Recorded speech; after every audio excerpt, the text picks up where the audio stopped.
Yes sir. ఇవి వంక, ఒక సాకు మాత్రమే కానీ టైం లేదు అనేది మాత్రం కరెక్ట్ కాదు. ఏమండి చెప్పండి, ఇతను చెప్పినట్టు మీకు బాధ్యతల గురించి, మీలో ఒక క్యారెక్టర్ బిల్డింగ్ గురించి మీ ఫ్యాకల్టీ వాళ్ళకి టైం లేదంటున్నారు, నిజమేనా? Yes sir. ఇగో నో అని చెప్తున్నారు అందరూ. Yes sir. ఎస్ సారా? ఎస్ ఎంతమంది, నో ఎంతమంది? Yes sir. ఆగండి, టైం లేదనే వాళ్ళు ముందు చెప్పండి. టైం లేదనే వాళ్ళు ఎంతమంది? మీ ఫ్యాకల్టీకి బాధ్యతల గురించి చెప్పడానికి, మీకు చెప్పడానికి టైం లేదన్న వాళ్ళు ఎంతమంది? ఏదో బాగైతే 10 మంది, ఇక్కడ ఒక 4, 14, 15 తలకి చేతులు. ఆయన చెప్పింది నో అనేవాళ్ళు, ఫ్యాకల్టీకి టైం ఉందనేవాళ్ళు ఇవే ఎక్కువ ఉన్నాయిగా.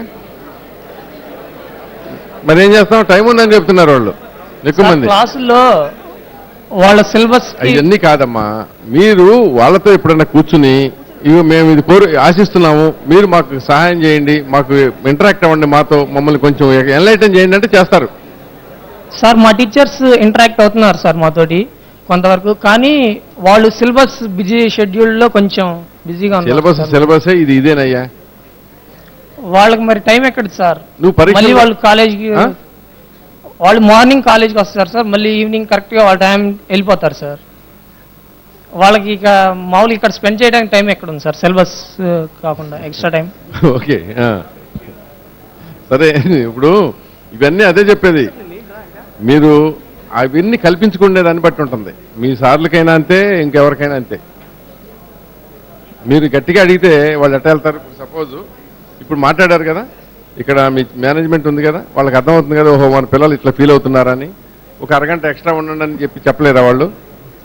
ఎక్స్ట్రా క్లాసులకే తీసుకుంటున్నారు సార్, ఎక్స్ట్రా టైం కూడా. ఈ క్లాసులు అయిపోయాకనే నువ్వు ఎక్స్ట్రా ఎన్ని క్లాసులు తీసుకుంటారు?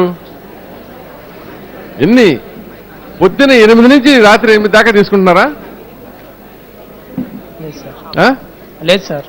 లేదుగా మరి. రైట్, చెప్పయ్యా. నమస్కారం సార్. ఎవరమ్మా?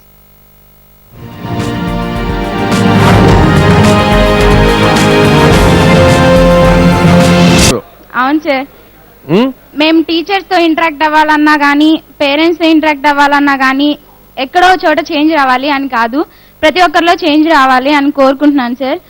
నీలో వస్తుందా? వస్తుంది సార్, తప్పకుండా వస్తుంది. చూద్దాం, తెలిసిపోతుంది కదా. ఆయన అయిపోయినాయి. చెప్పమ్మా. Good evening sir, my name is NV Ramesh Babu and I'm from first MBA sir. అంటే ఇప్పుడు మెయిన్గా తల్లిదండ్రులు పిల్లలకి మధ్య కానివ్వండి, లేకపోతే లెక్చరర్స్ స్టూడెంట్స్ కి మధ్య కానివ్వండి, కాదు జనరల్ సబ్జెక్ట్ కదా, అది అయిపోయింది. మెయిన్ కంపారిజన్ అండ్ ఫ్రీడమ్ అనే విషయంలోనే మెయిన్ గా ప్రాబ్లం వస్తున్నది సార్. కంపారిజన్ అంటే ఆ అమ్మాయికి చూడు ఎన్ని మార్కులు వచ్చాయో అని అంటే, మన ఈ జనరేషన్ కూడా ఏం తక్కువ లేదు సార్. ఆ అబ్బాయికి బైక్ కొనిచ్చా, మరి నువ్వు నాకు కొనియచ్చుగా అని అడుగుతున్నారు సార్.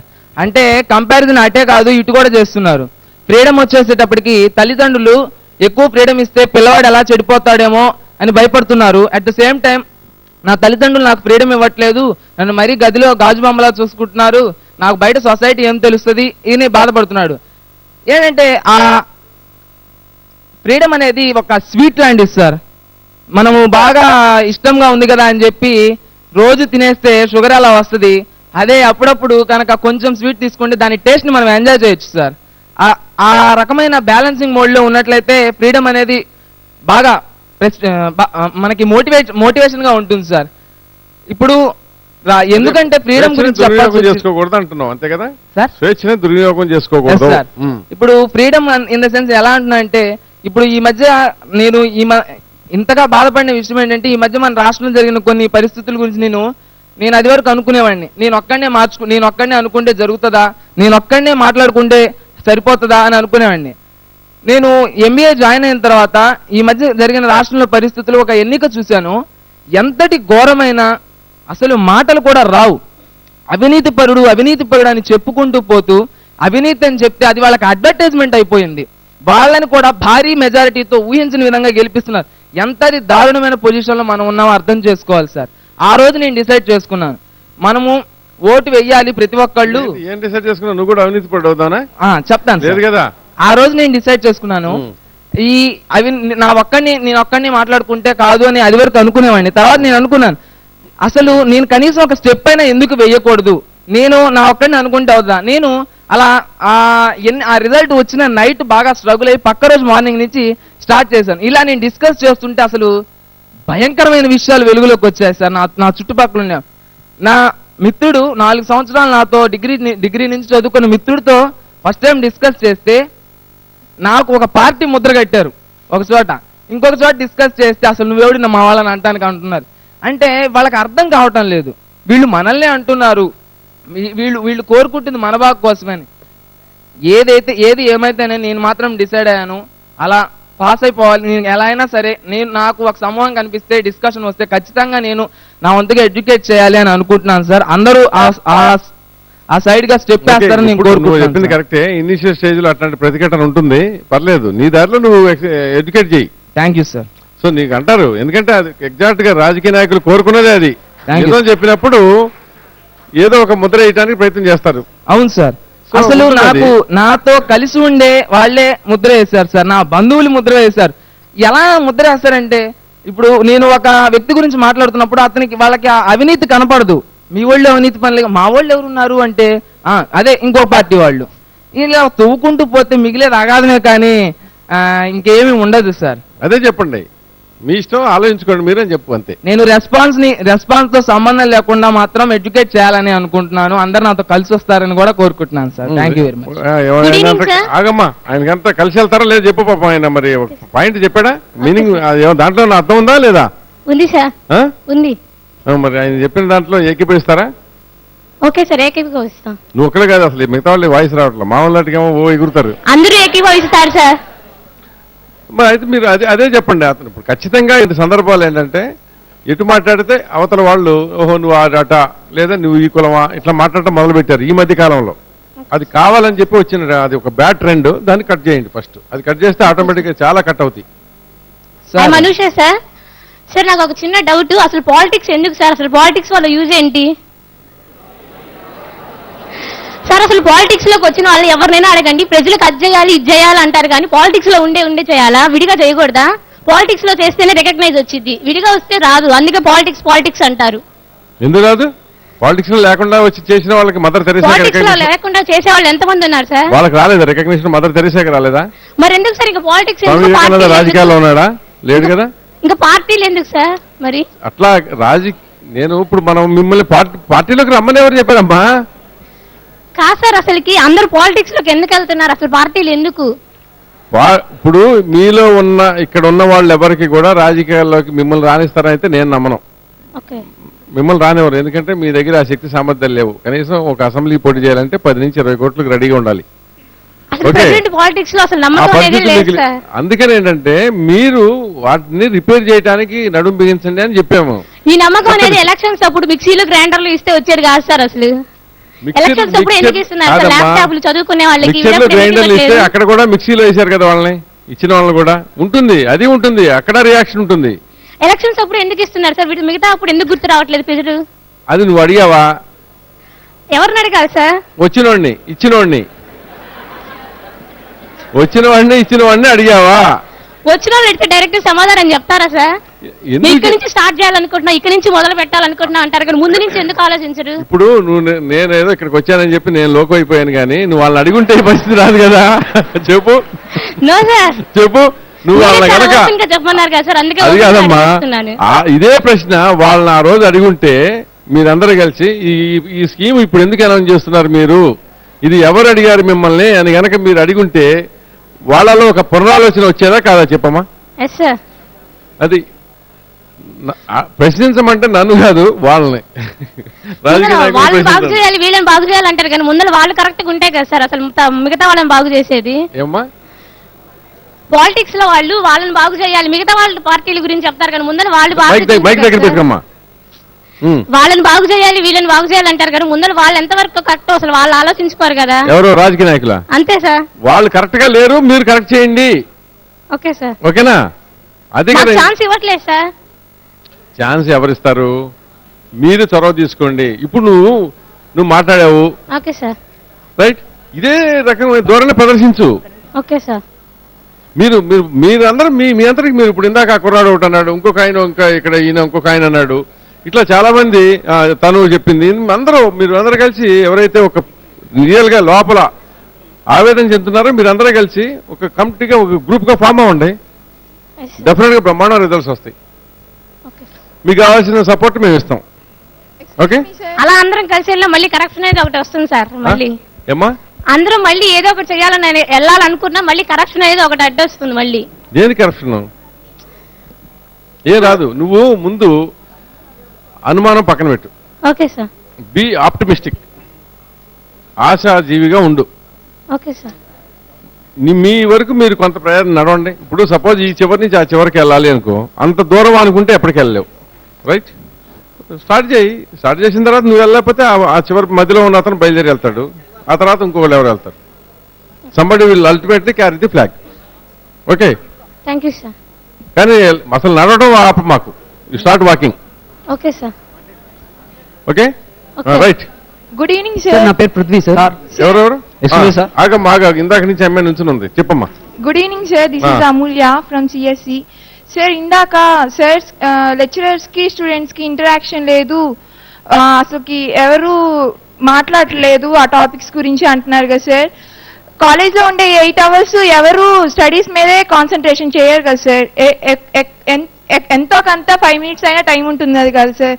అప్పుడైనా వెళ్ళి సార్స్తో మాట్లాడితే వాళ్ళు బాగానే మాట్లాడతారు సార్. ఎవరు ఇంటరాక్ట్ కాకుండానే వాళ్ళు మాతో మాట్లాడరు, వాళ్ళు ఏ టాపిక్స్ చేయరు, ఓన్లీ వచ్చి క్లాస్ చెప్పేసి వెళ్ళిపోతారు అనుకుంటే అది కరెక్ట్ రీజన్ కాదు సార్. వెళ్ళండి, వెళ్ళి మాట్లాడితే వాళ్ళు మాట్లాడకపోతే అప్పుడు అనండి సార్. నేనే చెప్తాను సార్. అతనికి మైక్ ఏంటి ఏంటి నువ్వు చెప్పాల్సింది ఏంటమ్మా? సార్ యాక్చువల్గా సార్స్ నేర్పిస్తుంది సబ్జెక్ట్. ఇప్పుడు ఫర్ ఎగ్జాంపుల్ సార్, ఒక లైవ్ ఎగ్జాంపుల్ చెప్తే, ఇప్పుడు చారిలు సార్ ఉన్నారు, ఈయన ఎకనామిక్స్ రీసెర్చ్ మెథడాలజీ చెప్తారు సార్. ఈయన ఎగ్జాంపుల్స్ పాఠం చెప్పేటప్పుడు ఎగ్జాంపుల్స్ ఎక్కడి నుంచో తీసుకోరు సార్. సమాజంలో జరిగేవి, ఎకనామిక్స్కి సంబంధించి సమాజంలో జరిగేవే తీసుకుంటున్నారు. అలాగే మా చారీ సార్ లైఫ్ స్కిల్స్ నేర్పిస్తారు సార్, ఆయన నేర్పించే కూడా సమాజంలో నుంచే తీసుకుంటున్నారు. అలాంటప్పుడు కొత్తగా దీనికోసం ఇంటరాక్షన్ ప్రోగ్రామ్ ఏముంది సార్? సమాజంలో తీసుకున్నప్పుడు దాన్ని అవకాశం చేసుకొని, ఆవిడ అన్నది కానీ ఇంకోళ్ళు అన్నది కదంటే, నిజంగా ఇంకా అది కాక మీకు ఇంకేదన్నా సరే తెలుసుకోవాలన్న జిజ్ఞాస ఉంటే మీరు వెళ్తే చెప్పుకొని పోతారా అని ఆవిడ అంటుంది. సార్ అంటే ఇందాక ఆయన ఎవరంది, ఇందాక వాళ్ళు సార్తో టైమే ఉండలేదు అని చెప్పి చెప్పట్లేదు మాకు అందెవరు. మైక్ లేకపోతే వెళ్ళగలదు. ప్రెసెంట్ యూనివర్సిటీ స్కీమ్ ఎలా ఉంది సార్? 3 months లో సెమ్ అంటారు, 45 days కి 45 days కి మిడ్, దానిలో 4 units వాళ్ళ సిలబస్ వాళ్ళకి కవర్ అవటం. అప్పటికి వాళ్ళు లెసన్ చెప్తా ఎన్ని ఎగ్జాంపుల్స్ చెప్తేనో మనకి అది తెలుస్తుంది. అది ఏమీ కాదు, ఎంతో కొంత టైం స్పెండ్ చేయండి. టైం స్పెండ్ చేస్తాం సార్. అప్పటికి వాళ్ళు లెసన్ చెప్పింది కూడా అదే, కానీ ఇంకా ఇంటరాక్ట్ అవడం అనేది లెక్చరర్స్ వర్క్ లెక్చరర్స్ చేస్తున్నారు సార్ చాలా వరకు. సార్ కాలేజ్ అయిపోయినాక వెళ్ళి మాట్లాడితే ఎవరైనా మాట్లాడతారు సార్, మాట్లాడకుండా ఎవరు ఉండరు సార్. కాలేజ్ అయిపోయినాక వెళ్ళి మాట్లాడమండి, ఎవరైనా మాట్లాడతారు సార్. ఓకే రైట్ అమ్మా. సార్ ఇందాక మీరు లిటరసీ పెరిగిన దగ్గర నుంచే ఇక్కడ సమాజం ఎక్కువగా చెడిపోయింది అంటున్నారు. లిటరసీ పెరిగినంత మాత్రం ఇల్లిటరసీ ఎక్కువ ఉండటం వల్ల అంటే కాదు, లిటరసీ వచ్చిన తర్వాత సమస్యలు పెరిగినాయి అన్న. అవును సార్, లిటరసీ వచ్చిన తర్వాతే మా ఎప్పుడైతే ఎడ్యుకేషన్ పెరిగిందో వీళ్ళు ఎక్కువ మంది, ఇప్పుడు ఎడ్యుకేషన్ బాగా పెరిగిన తర్వాత ఎక్కువ మంది అరెస్ట్ అవటం కానీ అవినీతి కేసుల్లో సార్. ఫర్ ఎగ్జాంపుల్ అసెంబ్లీలో చూస్తే ఎడ్యుకేటర్స్ చాలా మంది ఉన్నారు సార్. ఎవరికి వాళ్ళు మీరు ఎవరు మేమేం అవినీతి చేయలేదని ఎవరు చెప్పట్లేదు సార్. మీకంటే తక్కువ చేసాము, మీరు మాకంటే ఎక్కువ చేశారని ఇదే గోల. కానీ అసెంబ్లీ మొత్తంలో అసలు మేము చేయలేదని ధైర్యంగా చెప్పి నిజాయితీగా అసెంబ్లీలో నిలబడి అక్కడ ఉండే వాళ్ళు ఎవరు లేదు సార్. అందరూ గాంధీ విగ్రహం దగ్గర ధర్నా చేస్తారు సార్. ఆ పార్టీ వాళ్ళు ఇలా చేశారు, ఈ పార్టీ వాళ్ళు చేశారు సార్. ఆ గాంధీ గారు కళ్ళు మూసుకునేటట్టు ఆయన విగ్రహం దగ్గర ఎందుకు సార్? మేము చేయలేదని ధైర్యంగా గాంధీ విగ్రహం దగ్గర నుంచి అని చెప్పే వాళ్ళు ఎవరు లేరు సార్. ఎవరికి వాళ్ళు మీరు 500 కోట్లు నెక్స్ట్ మాట్లాడదు కానమ్మా, అది ఆవేశం అట్లా కొంచెం తగ్గమాకు, నువ్వు ఎక్కడ తగ్గకూడదు. ఓకే కానీ చెవు ఆ విధంగా చేస్తున్నారు సార్. ఎవరైనా పోయి ఫర్ ఎగ్జాంపుల్ సార్, నేనుండి ఇదేంది అసలు ఇన్ని కోట్లు ఒక చిన్న ఉప ఎన్నికల కోసం ఇంత డబ్బు ఖర్చు చేయటం, ఇంత పబ్లిసిటీ, ఇంత పేపర్లో ఇంత గోల, ఇదంతా అవసరమా అంటే ఎవరికోళ్ళు నువ్వు కాంగ్రెస్ పార్టీనా, నువ్వు తెలుగుదేశం పార్టీనా, ఏదన్నా అవినీతి గురించి ప్రశ్నిస్తే ఒక పార్టీని అంటగడుతున్నారు సార్. అంటే అవినీతి గురించి ప్రశ్నిస్తే నేను ఏదో పార్టీకి చెందినవాడిని, అంతేగాని భారతీయుని కాదనమాట. ఒక భారతదేశంలో రైట్, నువ్వు దానివల్ల డిసప్పాయింట్ కామాకండి. ఇది ఒక పెక్యులర్ సిచ్యువేషన్ వచ్చింది ఇప్పుడు మనకి ఈ దేశంలో, కానీ ముఖ్యంగా మన రాష్ట్రంలో వచ్చింది, దేశంలో కూడా కాదు, మన రాష్ట్రంలోనే వచ్చింది. ఎందుకంటే తమిళనాడులో అవినీతికి పాల్పడినందుకు డిఎంకేని తీసి చెత్తకోటలో బారేశారు కదా. సో వాళ్ళు ఎవరెవరు జైలుకి వెళ్ళారు సార్? తమిళనాడులో ఎవరిని జైలుకి పంపించారు? కనిమొల్లిని, ఏ రాజన్. సో అది మన దగ్గర పెక్యులర్ సిచ్యువేషన్ వచ్చింది కనుక కొంతకాలం ఓపిక పట్టండి అంతే. అంత మాత్రాన మనకెందుకు మాట్లాడటం అని చెప్పి నోరు మూసుకుని భయపడాల్సిన అవసరం లేదు. తప్పు అని చెప్పండి, ఒప్పు అని చెప్పండి. మీరు అడిగిన ఒక చిన్న సొల్యూషన్ చెప్తా సార్. యాక్చువల్గా లిటరసీ రేట్ పెరిగినా కూడా ఇంత వ్యవస్థ చెడిపోవడానికి కారణం ఏంటంటే విద్యా వ్యవస్థలో విలువలు పతనం అయిపోయాయి సార్. ఫస్ట్ ఆఫ్ ఆల్ ఎందుకంటే అనాది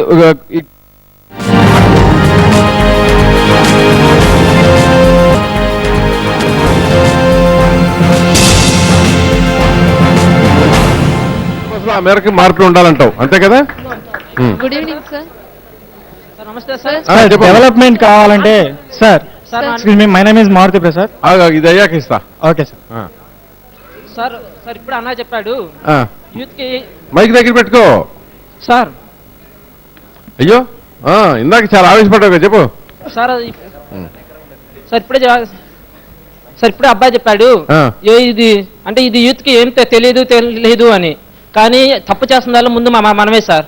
ప్రజెంట్ ఇప్పుడు ఒక క్యాండిడేట్ ఇప్పుడు ఎలక్షన్ లో నుంచున్నాడంటే ముందు అబ్బాయి ఏం చూస్తున్నాడంటే అతను నా క్యాండిడేట్ అంటే ప్రజెంట్ ఇప్పుడు అంటే అతను ముందు మాకు క్యాస్టా కాదా, లేదు ముందు మనకి ఎలా హెల్ప్ చేస్తాడని చూస్తున్నాడు. కానీ వాళ్ళ అబ్బాయి కానీ వాళ్ళ పేరెంట్స్ కానీ అతను హానెస్ట్ పర్సనాలిటీనా అని ఎవరు చూడటం లేదు సార్. ముందు మనం చూసినప్పుడు అప్పుడు సొసైటీ బాగుపడిస్తుంది సార్. ముందు మనం కరెక్ట్గా ఉంటేనే మనం ఇది సొసైటీని మనం ఇది చేంజ్ చేస్తాం sir. Okay sir. Okay. So అంటే మళ్ళీ మొదటికి వచ్చావు సేమ్ ఇందాక చెప్తాను. నువ్వు తీసేసుకున్నావా మైకు? కానీ సార్ నా పేరు పృథ్వీ సార్. ఇప్పటిదాకా మనమనే కదా సార్, ఇక్కడ ఉన్న ప్రతి ఒక్కరు ఎక్స్ప్లెయిన్ చేసిందల్లా కరప్టెడ్ పాలిటిక్స్ గురించి చెప్పారు సార్. కానీ కరెక్ట్ గా దీనికి తగ్గ సొల్యూషన్ ఏ ఒక్కరు చెప్పలేదు. నా దగ్గర ఉన్న ఒక ఈ తరానికి సంబంధించిన సొల్యూషన్ నేను చెప్తాను సార్. అది ఎంతవరకు సమంజసమో నాకు తెలీదు సార్. మనం చంద్రమండలం మీద ఏమేమి ఉన్నాయి అనేది ఈజీగా కనుక్కోగలుగుతున్నాం సార్ ప్రెసెంట్ ఉన్న టెక్నాలజీతో. దాన్నే మనం కరప్టెడ్